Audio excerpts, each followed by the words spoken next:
I want to give an opportunity for our VP of Institutional Equity, Joanne Woodard, to join the conversation. Joanne? Thank you, Neil. I'd just like to echo the statements of Chief Reynolds.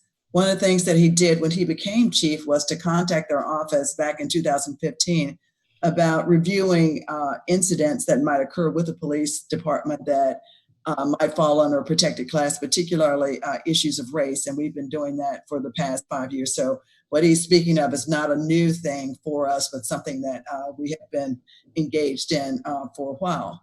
I was concerned about some of the comments that I've heard about people still not being clear sometimes about where they can report things. And our office, our division contains an equal opportunity section that does take complaints of discrimination or allegations of discrimination, harassment, or bias based on race and other protected categories. And so we hope that people will take advantage of the opportunity to bring those to us. We can proceed with an investigation if we have enough information to do so, and it meets one of the bases for which we can do that under our non-discrimination equal opportunity policies. Also, we've been engaged in a lot of work during our telecommuting period here since about mid-March, trying to ensure that we can convert as much as possible some of our training opportunities to an online format. But we would be the first to admit it's not our ideal method of providing that training, but what we wanted to make sure that people still could continue to engage in diversity and inclusion work during the period that we've been away from campus. And so we were able to still have some of those meetings, still participate in classrooms with students, with breakout sessions, and we will continue to refine those kinds of processes as well to ensure that our office can still deliver and participate with our campus community. And we've been very pleased by the folks who will engage with us. We understand that our biggest challenge lies with those folks that we would call not the choir members. We can get a lot of folks in who want to do this and are really enthusiastic about working with us and the value of it. But our biggest challenge comes from how do we engage larger numbers of people in our campus community in the valuable work of understanding, valuing, and appreciating diversity in its many forms. And I know we're talking about issues of race here today and also on Friday, so we know that's a paramount concern to folks. So if there are allegations of discrimination or harassment based on race, we wish that you would bring those to our office and give us an opportunity to look at those. And I'm not promising that we're going to investigate everything that is brought to us, but those allegations that are brought to us that do allow us to move forward with an investigation, we do that as well. And we're still continuing to work actively on cases and material that's brought to us since we went to telecommuting back in mid-March. And I will say we haven't gotten to this yet, but we will be releasing the information. I've seen it on the online feed where people are asking questions. The results from the UNT climate survey will be made available on our website.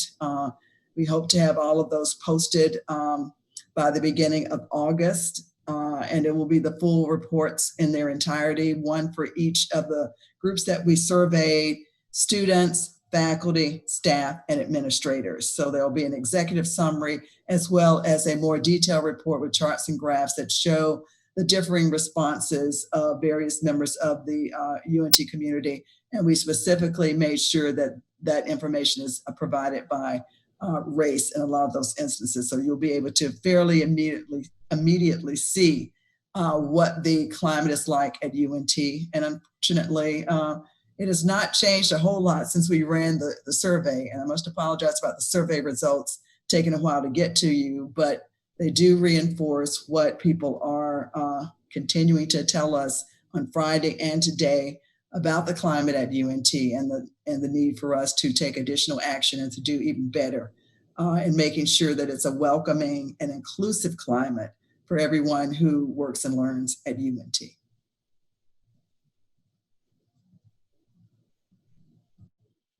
Thanks, Joanne. appreciate that. Lots more to come from the climate survey investigations and the many things that the office does. I want to bounce this over to Shani, who has been culling through the many questions that you've been posing, and she definitely wants to address some of those from her own work, which is an earlier comment said the entire department there at ODE works really hard to address many of these issues. Shani? Sure. So first I wanted to start with a comment that has come through, and then I will address another topic. So this comment from an anonymous attendee says, I'm deeply concerned about the framing of UNT's institutional response to anti-Black racism on campus as a matter of quote unquote changing hearts. This suggests a serious misunderstanding of how racism works. It individualizes a systemic problem. It's also coercive. It leveraged the university's ethic of care against those the institution fails to care for, per the theme of this meeting, Black faculty, staff, and students. I'm also deeply concerned about a statement made during Friday's Black Lives Matter town hall with students that, quote unquote, radical change is rarely sustainable. Radical change is indeed sustainable, as any student of, say, the Haitian Revolution understands, and it is necessary. Radical, AKA systemic change, is the only sustainable, AKA realistic approach to the problem of anti-Black racism on campus. Is there anyone that would like to address that comment?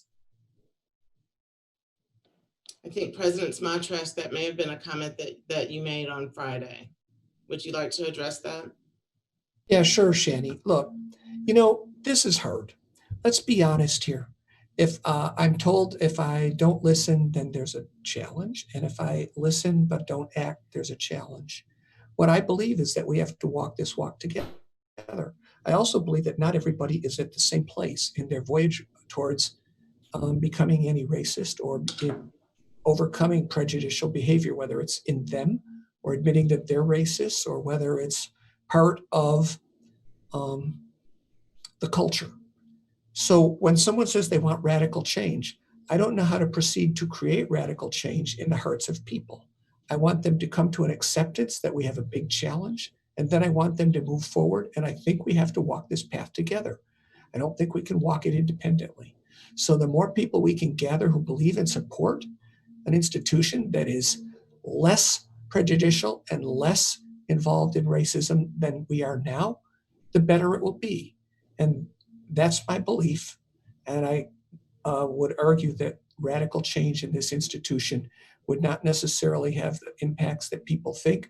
But then again, I don't know what people are referring to when they speak of radical change.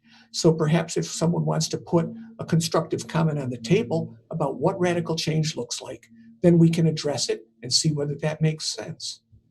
As far as people having a change of heart, I know lots of folks who've had changes of heart. I have had changes of heart. I'm not trying to put that on anyone else. I'm putting that on me. When I hear and understand the stories and the incidents, which I often don't hear because information comes to me in a highly filtered way, it changes how I want to respond. It makes me more accepting and more likely to enact firm, abiding, practical change that can create and improve situations. And you're going to get to hear some of those in a moment. So I understand there's many points of view. I also understand that the Black community has many different points of view. I'm really interested in what people mean when they refer to change. And I know that people say, well, we shouldn't have to tell you what change means, that you should figure it out. But if I don't listen to what people are saying, through the limited lens of my own perspective, I may not make the right choices. So there's got to be a balance. And that's how I feel. Thank you. Thank you, Neil. Shani, did you have some additional? Sure, I've got a couple more. One is, can you please tell us how and when you will respond specifically to each of the points that Dr. Carey and the BFN made at the onset of the meeting? Well, I know time's a waste in here, and I wonder if it isn't time to begin to wrap things up and then get some take-home messages from some of the other panelists. There's a lot of great people in the room, that we haven't heard from much yet. And so I would like to say, if people are interested, I'd give a brief review and update of some of the things we're doing and some of the things that we've got planned. And then perhaps we can continue that dialogue. The list that I can give you is only a partial list because a lot's been happening. But I think it'll give people an understanding that we haven't been sitting on our hands since November. So if it's time for that, I'd be willing to jump into it. Well, if I could just answer one of these questions about diversity and inclusion councils, and then certainly turn it back over to you. One of these questions is, as we continue to develop diversity councils across campus, will there be some sort of criteria in place when choosing members? Currently, the Division of Student Affairs has one, but the members are randomly chosen by the chair without any type of criteria or needed expertise.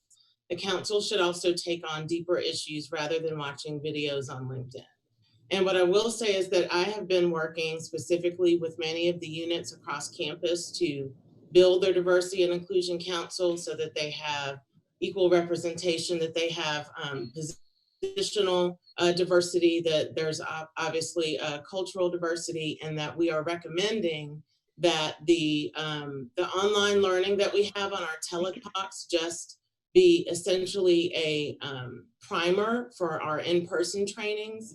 And we are also, we are converting many of our in-person trainings to online trainings now. So we're recommending that all of the folks that are on diversity and inclusion councils do participate in our inclusion, equity, and community building series that is fairly comprehensive and goes from cultural humility to identity development, to microaggressions, to issues of privilege, and then ends with change leadership and how you can apply these concepts in your respective spaces. So I just wanted folks to know that, yes, one of the protocols is that folks that are on diversity and inclusion councils do get a fair amount of training.